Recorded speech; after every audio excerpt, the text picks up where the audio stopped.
quick shout out to Lauren Peacock, our senior producer of the show. We all love her so much. She's one of the very best in this business. So good. She's absolutely... That's a shout out for her. We're going to miss her. She's going to other things, but we love you so much, Peacock. Thank you for all you've done for this show. And of course, we are kicking off our Proud American coverage with Anna Koyman live from Norfolk, Virginia. Send us your Proud American pictures too. Hashtag Proud American. Send them. Happy 4th a little early. Go to BostonFirst.com.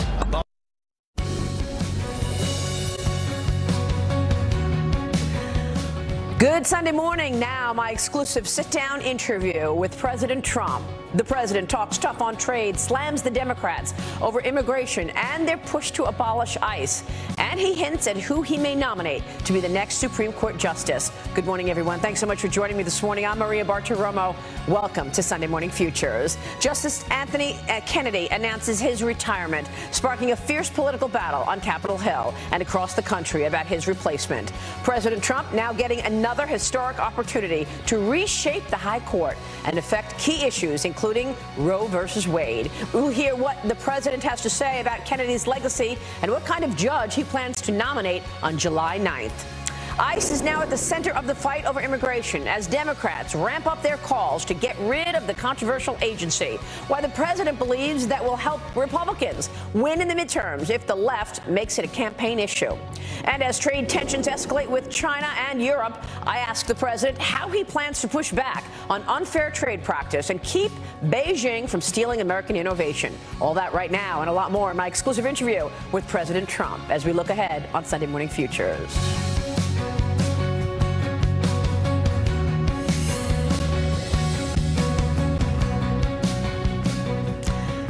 After an incredibly busy week in our nation's capital and for the country, I sat down for an exclusive interview with President Trump. The conversation covering everything from his upcoming Supreme Court pick to the debate over tariffs and phase 2 of his plan for the economy. Take a listen. Mr. President, thanks so much for sitting down with me. Well, thank you very much. I want to start right with the breaking news of the week, and that is Justice Anthony Kennedy announcing his retirement. Is Justice Kennedy the model of the person you would put on the Supreme Court now? Maybe so. He's a great gentleman. He's a very high-quality person. You know, I got a call, Maria, that somebody would like to see me. And they were sort of like acting anonymous. I said, wait a minute, I'm the President of the United States. How could I see somebody? I don't know who it is. Anyway, I figured it out. And it was a very elegant moment. It was a beautiful moment. He presented me with a letter. And it really is a retirement of a great gentleman. He's a fine, fine gentleman, and really I think he ended up being a little more neutral than a lot of people would have preferred, but a lot of people preferred that he was. And we're going to pick somebody who's outstanding. And I said, I'll do it in your honor, but we're going to pick somebody who's outstanding. And I was very honored that he did this during my term, which means he had confidence in me to do the right thing. Are you going to ask your nominees beforehand how they might vote on Roe versus Wade? Well, that's a big one, and probably not. They're all saying, don't do that, you don't do that, you shouldn't do that, but I'm putting conservative people on, and I'm very proud of Neil Gorsuch. He has been outstanding. His opinions are, you know, is so well written, so brilliant.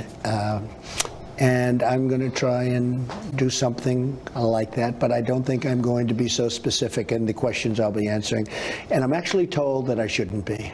Because on the campaign trail, you said you would leave it to the states. Well, maybe someday it will be to the states. You never know how that's going to turn out. That's a very complex question. The Roe v. Wade is probably the one that people are talking about in terms of having an effect. But we'll see what happens. But it could very well end up with states at some point. And do you think you'll be able to get your nominee in place before the midterm elections? I think it's going to go very quickly. I think we're going to have a lot of support. I think we're going to have support from Democrats. Frankly, I think if it's the right person, I'm going to pick the right person. I'm going to pick somebody that's outstanding. And everybody on that list is outstanding, but I'm going to pick somebody who's outstanding. And I think, yes, I think we will go very quickly. I actually believe that. A lot of people think it's going to be a very it's probably going to be vicious because the other side, all they can do is obstruct and resist. You know, the whole thing is resist. But, and maybe someday we'll be able to get along with the other side. I don't know. But right now it's only resist. That's all they want to do is stop things from happening. So they're going to try very hard. But I think it's going to go actually very quickly if I pick the right person. Mr. President, here we are 6 months after you signed into law a historic tax reform package, first time in 30 years. Has the effect been what you expected? Well, I think there's a double effect. The tax cuts have been incredible, and reform, don't forget, but tax cuts have been incredible. And the rollback in regulations. But I think the big thing, I actually think maybe, at least initially speaking, because it's been earlier, it took place quicker, the regulation rollback has been the biggest ever in the history of our country. No president, even during full terms, has cut back anywhere near what I've done. And we have more to do. Now, we're going to have regulation. We're going to have clean water. We're going to have, clean air. We're going to have the cleanest water, cleanest air.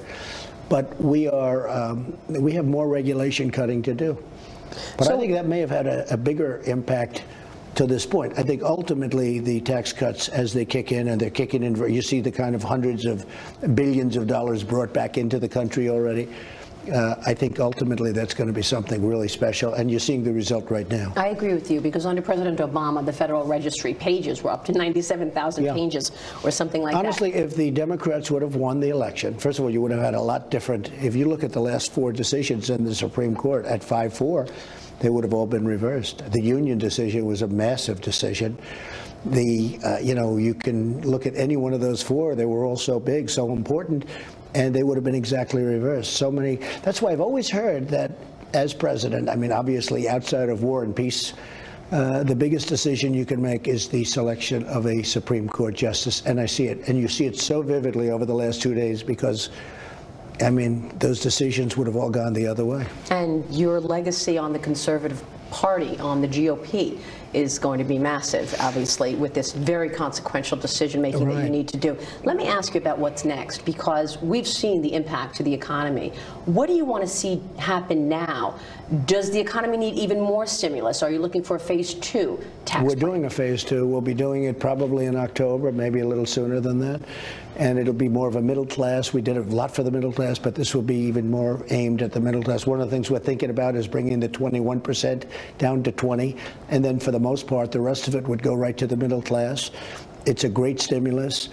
And one of the things I'm doing that you've been reporting on, although I'm not sure that you're a believer, but I think you're getting there. Look what's happening with the steel companies. They're expanding, they're going wild. And we need steel, and we need aluminum, and we need solar panels. And the same thing with solar panels. It was like a dead business. And we did a 30% tariff because they were dumping all over the place. And washing machines doesn't sound very glamorous. It's actually a very big business.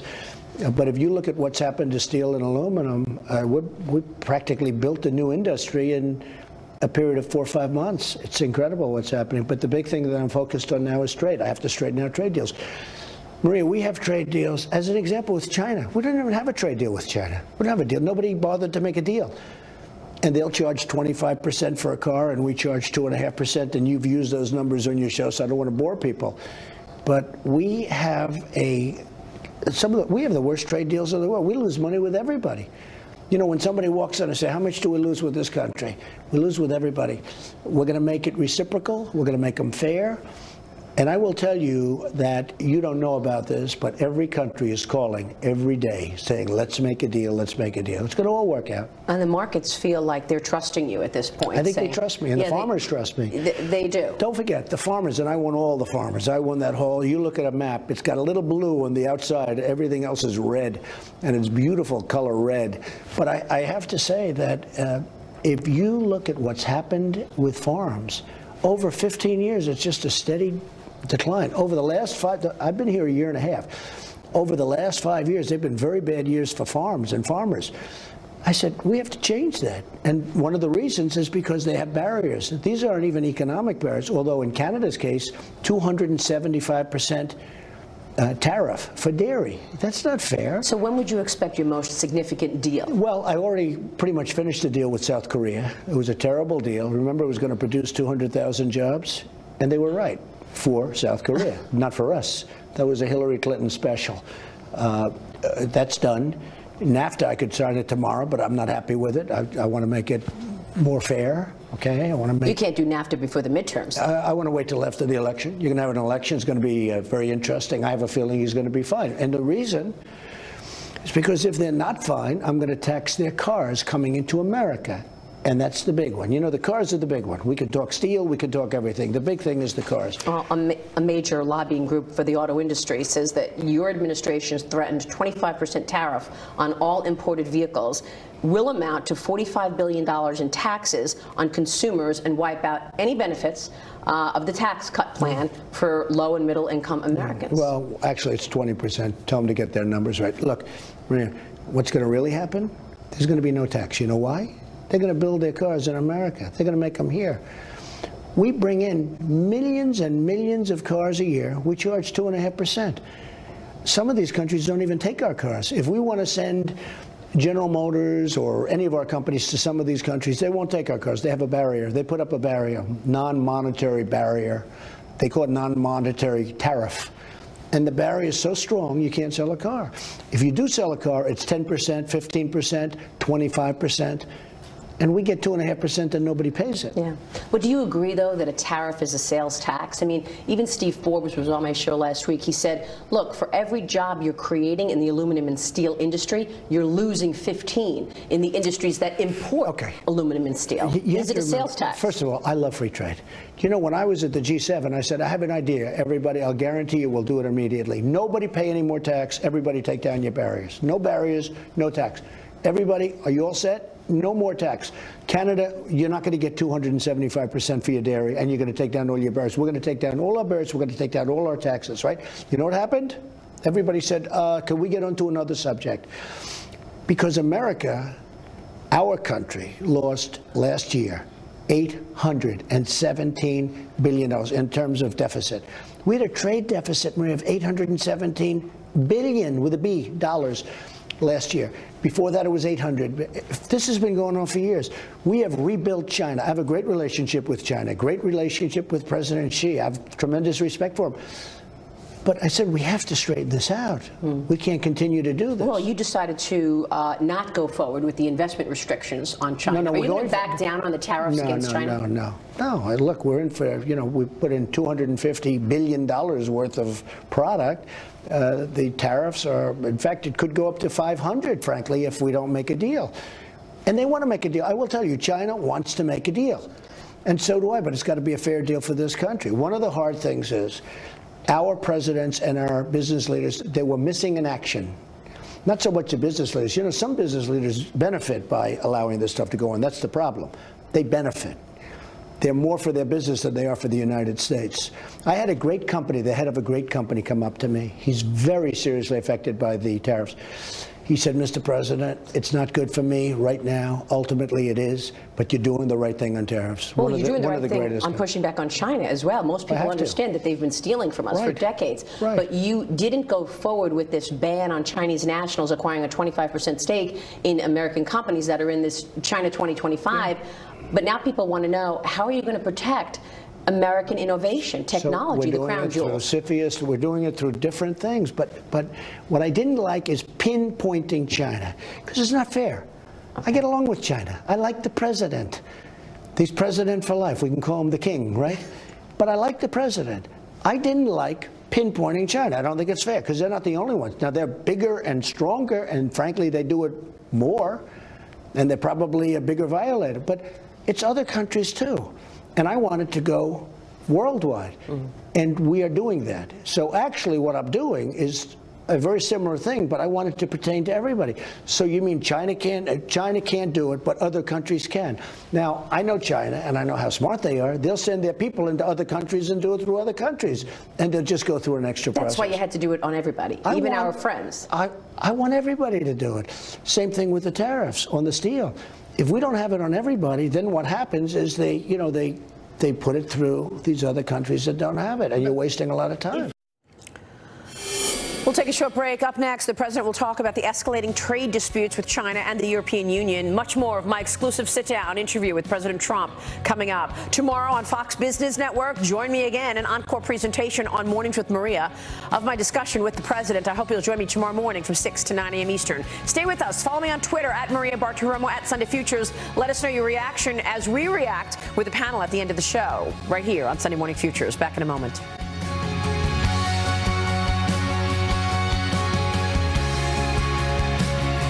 China from stealing from us, which we know is happening, and that happens. True. Business knows it across the board. By the way, $300 billion a year, they say. It's a lot of money. Exactly. Would it be better to actually have our allies together to go against China instead of pushing back on our allies like European Because nations? our allies, well, excuse me, the European Union is possibly as bad as China, just smaller. Okay? It's terrible what they do to us. European Union, take a look at the car situation. They send the Mercedes in. We can't send our cars in. Look what they do to our farmers. They don't want our farm products. Now, in all fairness, they have their farmers, so they want to protect their farmers. But we don't protect ours, and they protect theirs. The European Union last year made, if you look at a trade surplus, which I think is a very important thing, $151 billion. Now, we also love the European Union. You know, I was there many, many years ago, meaning my parents were born in the European Union, right? Before there was a and I love those countries, Germany and all of the countries, Scotland. You know, you have Scotland. They're still in there. They're still hanging in there, right? We'll see what happens with Brexit. Right. But they treat us very badly. They treat us very unfairly. I know. No, you've said Maria, that. They don't take up credit. Excuse me. I can say it better in a different way. They made last year $151 billion in trade surplus. In other words, we had a deficit with the European Union. On top of that, we spend a fortune on NATO to protect them.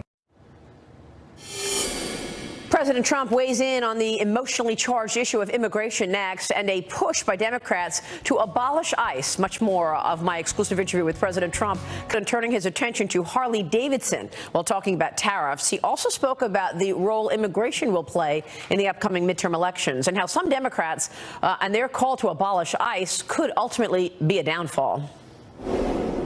I saw you in Wisconsin yesterday, and you called out Harley Davidson, and you've been calling out Harley. I don't like Harley that they're Davidson. leaving. But they're not leaving. Harley Davidson is saying we're going to send some production overseas because we can't deal with the retaliatory tariffs out of Europe, and that's because of our tariffs. Maria, should you be calling out specific companies? You're the president. Yes, I should. Look, I devoted a lot of time to Harley Davidson. I treated him good. I guarantee you, everybody that ever bought a Harley Davidson voted for Trump. I don't know if you know that. I would have, they call them bikers for Trump. And there's pride that it's built in America. I know that. And they're very unhappy about it. They are very unhappy.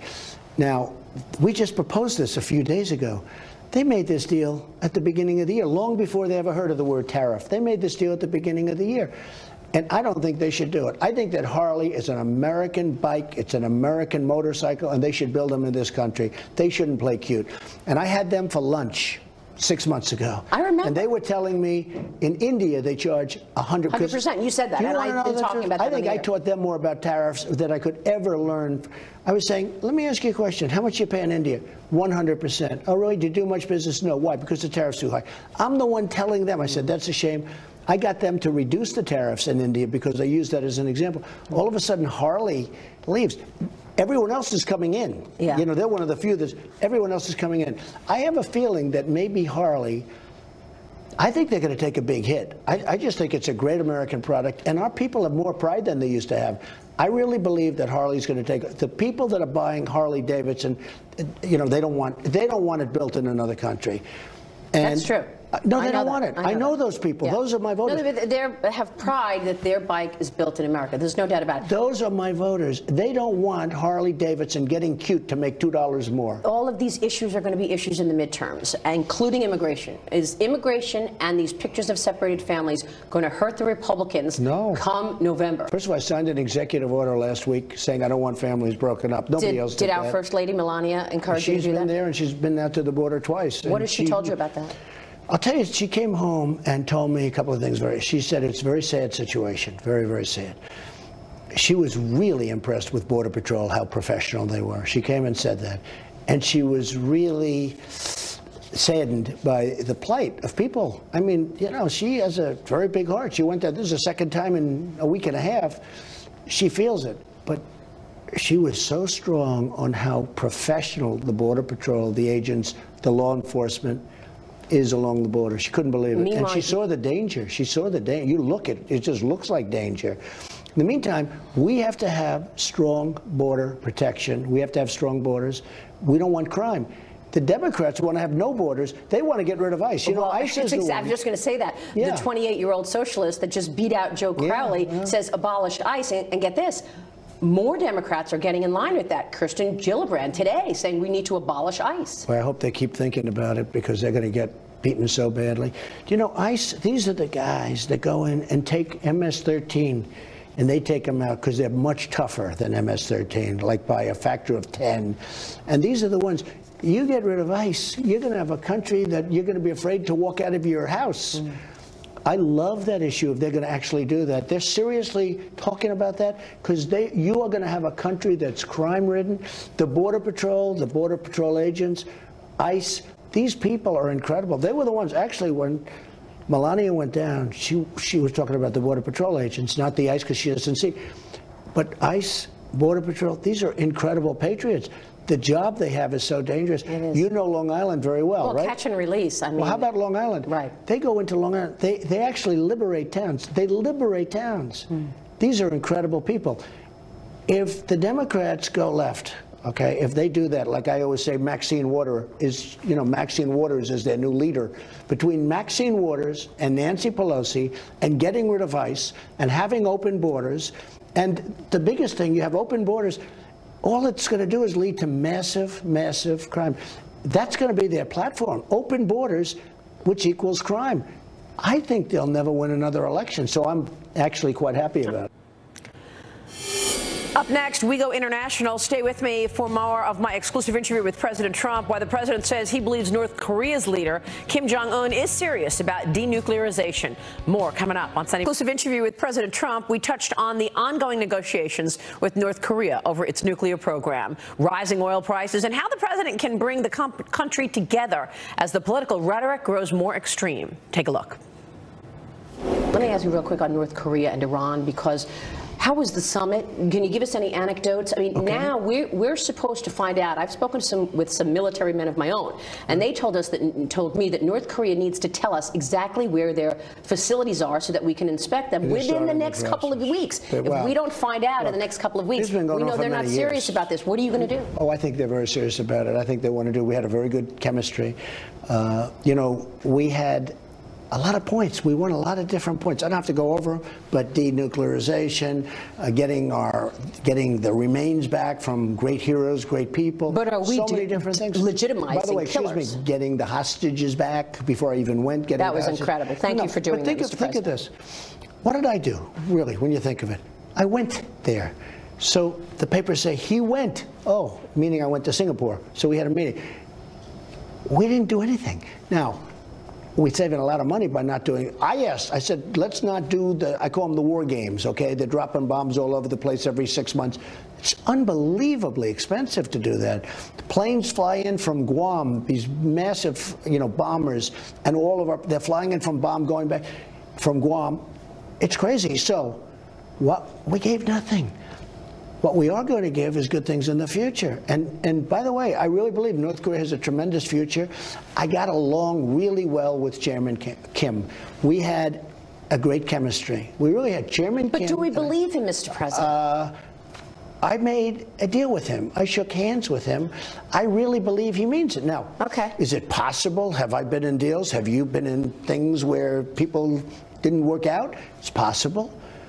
Well, you made a bold decision on Iran. I mean, this was incredible. And Iran, look what's happening in Iran. Look what's happening now, the strikes and the protests. The people want economic freedom. Iran's a different place. Is it true that Iran's no longer thinking about the Mediterranean and going through, and they're thinking about themselves. They're having riots all over. Are they enriching their uranium like the reports say? If they do, they're going to have a very big problem.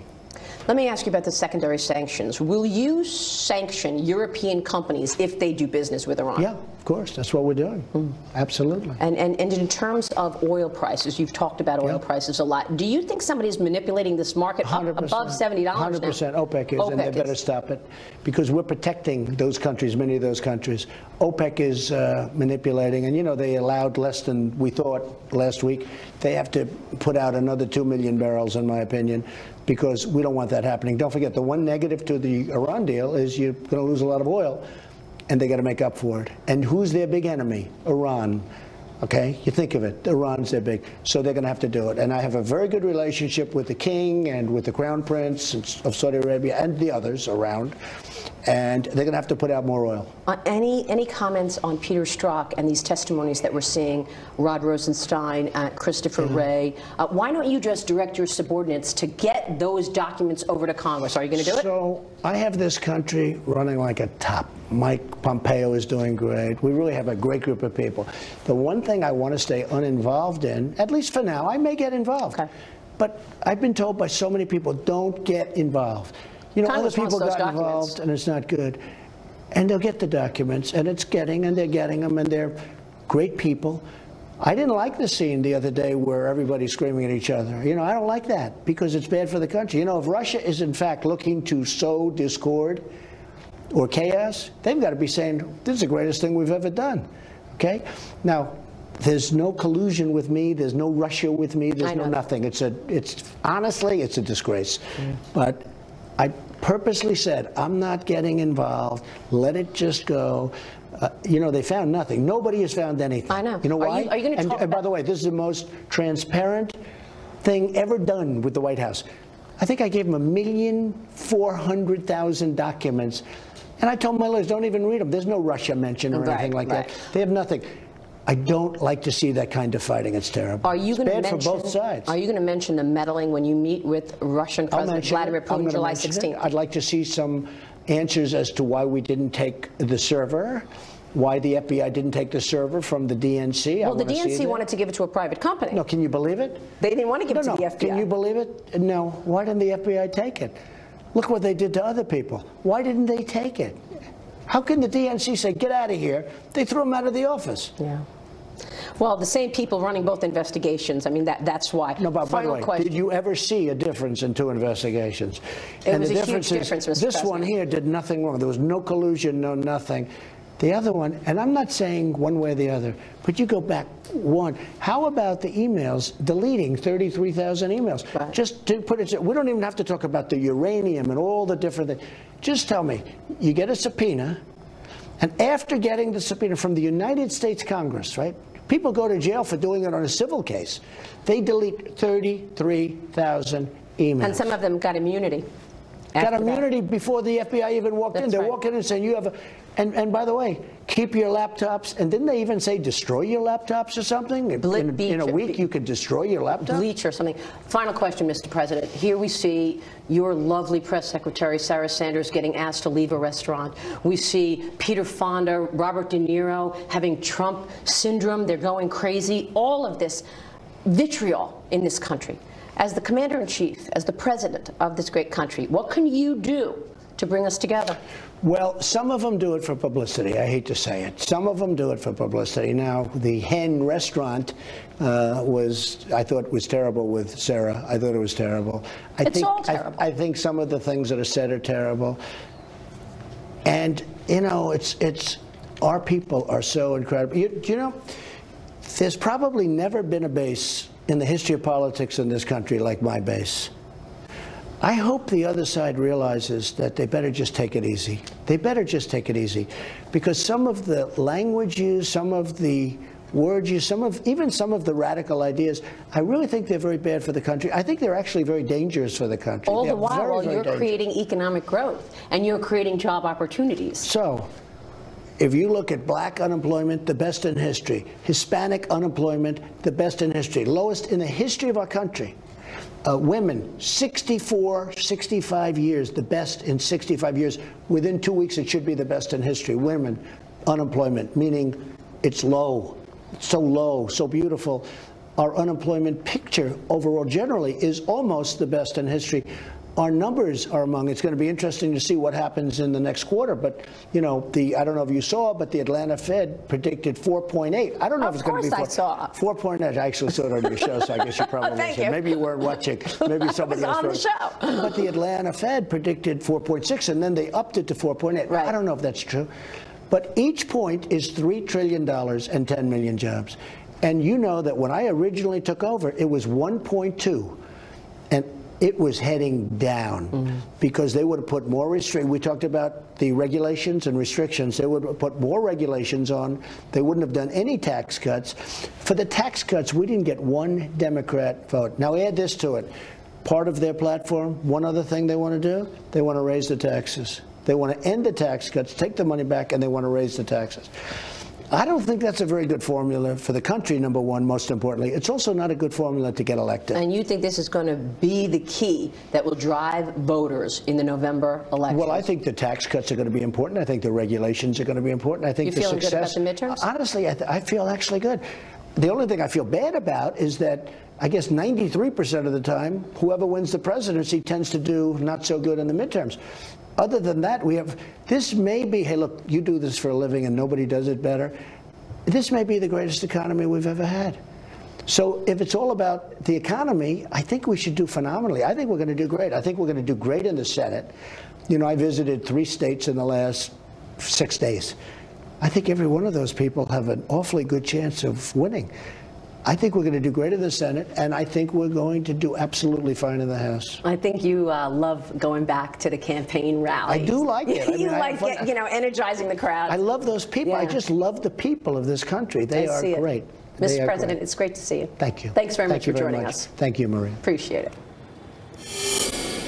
And my thanks to President Trump for joining us. You just heard the president mention oil prices. Yesterday, he tweeted this. He says, just spoke to King Salman of Saudi Arabia and explained to him that because of the turmoil and dysfunction in Iran and Venezuela, I'm asking that Saudi Arabia increase oil production, maybe up to 2 million barrels a day to make up for the difference. Price is too high. He has agreed. Now, last night, the White House issued a statement saying that the Saudi king agreed to raise output if needed, and they made no mention of a specific amount that was pledged, however. We're going to react to that interview right now. We've got our panel on deck. Joining me to talk about that exclusive sit-down with President Trump, I will get their thoughts on the looming Supreme Court decision and whether immigration will be a winning issue for Republicans in November or not. We are looking ahead right now on Sunday Morning Futures. We're back in 2 minutes' time. Ed Rollins is former Reagan-Bush campaign manager. He is a Fox News contributor. Al D'Amato is former Republican senator from New York and a Fox News contributor. And Alan Dershowitz is law professor emeritus at Harvard Law School and the author of The Case Against Impeaching Trump. Gentlemen, good to see you all. Thank you so much for joining us this morning. We appreciate it. And Alan Dershowitz, I want to kick it off with you because of this Supreme Court story.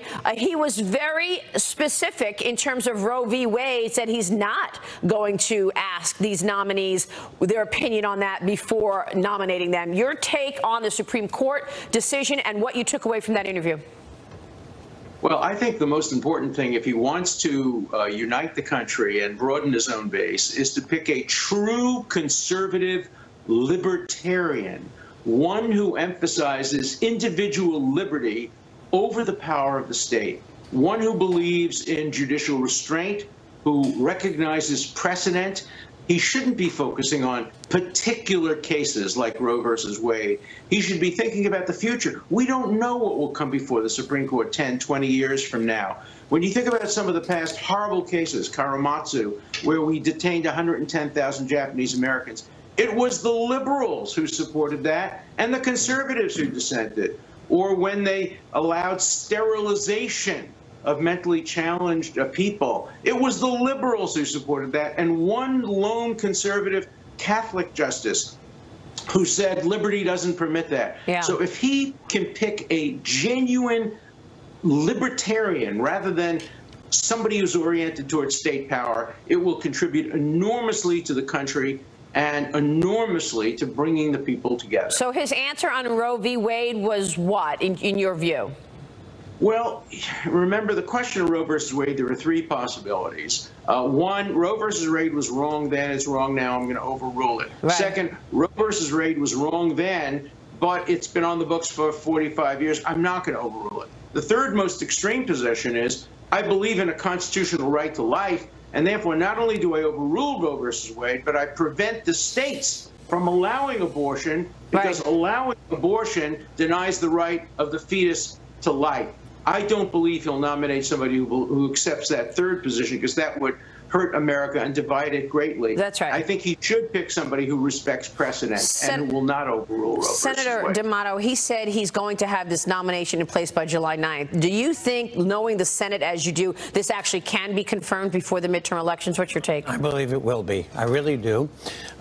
Because I think, notwithstanding that there are two senators on the Republican side who Roe v. Wade is a big matter, and therefore I think the president already is kind of has taken that off the table.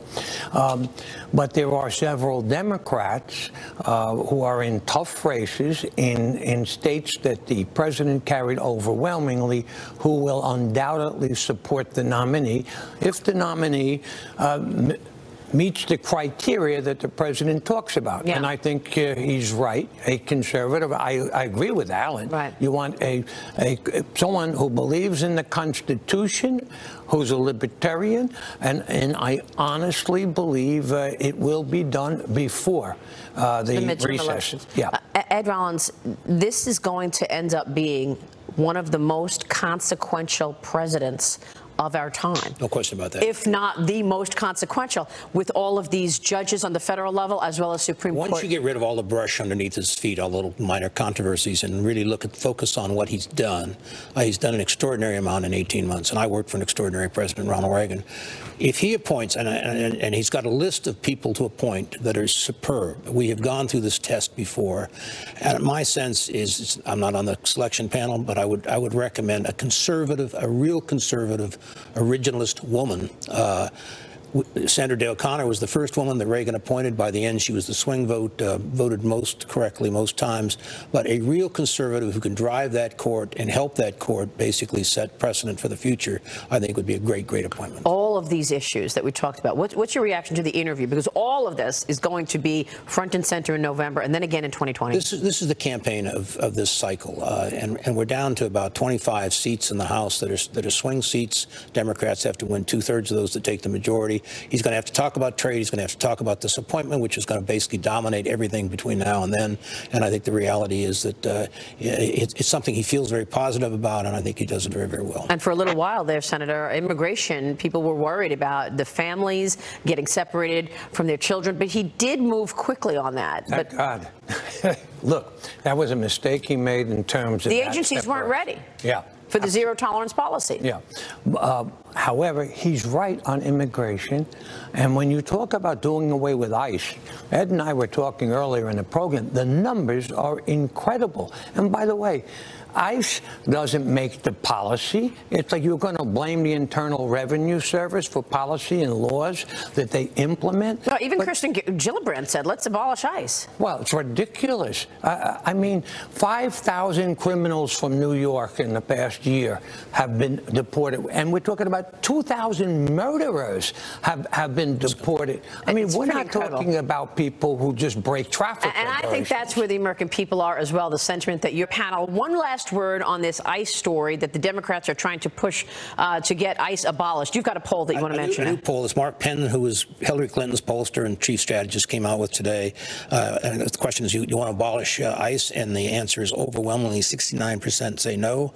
59% of Democrats say no, and 73% of independents say no, and 70% of the public want stricter border control. How do you think they're going to do in the midterms? And, you know, the Democrats... Yeah, go ahead, Alan. Alan, go ahead. The Democrats are destroying themselves on this issue. I'm a Democrat. Yeah, right. By electing a radical socialist, virulently anti-Israel woman to Congress recently in Queens and the Bronx, that to me shows the dangerous direction of the Democratic Party.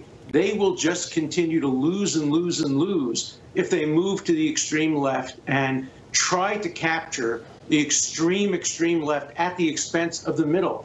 We lost this election because we lost the middle, right. And the Democrats are responding by nominating people who moving the party even more and more to the left. Right. Most people want law and order. And, Senator Hildebrand here in New York and Mayor de Blasio here in New York have basically come out and supporting this about abolish ICE. And I promise you, if they do that, they'll give us the best issue we've had. Incredible. Right. Well, let me say this to you. Yeah. It can save. The Democrats being for ICE, pushing it the way they are, can absolutely save the Republicans in the House this year and strengthen the Republicans in the Senate. They'll pick up seats. Let me switch gears. Alan, let me ask you your thoughts on what he said about these documents that Congress wants. We saw Rod Rosenstein testify last week. A lot of people are now wondering, he was a witness. Is he conflicted? Should he be recusing himself on these issues? Look, I taught legal ethics at Harvard for over 25 years. This is the easiest question in the world. Of course he should be recused. He's the main witness on the firing of Comey. There's now a dispute. He says to the New York Times reports that he's now saying he was used by the president. That will be a big issue. These disclosure of documents, some of these documents may involve him as a witness. How can he be the one deciding which documents get revealed and which don't get revealed? He should have been out of this case before it ever started. He should have recused himself. And if I were the president's lawyers, I'd be moving in court and in front of ethics groups to have him removed for a conflict of interest. He is conflicted. We will leave it there. Gentlemen, it's great to have you on the program this morning. Great Thank you so much. President. We appreciate it very much. We are going to analyze Iran and North Korea tomorrow morning on Fox Business Network. Mornings with Maria. Join me 6 to 9 a.m. Eastern.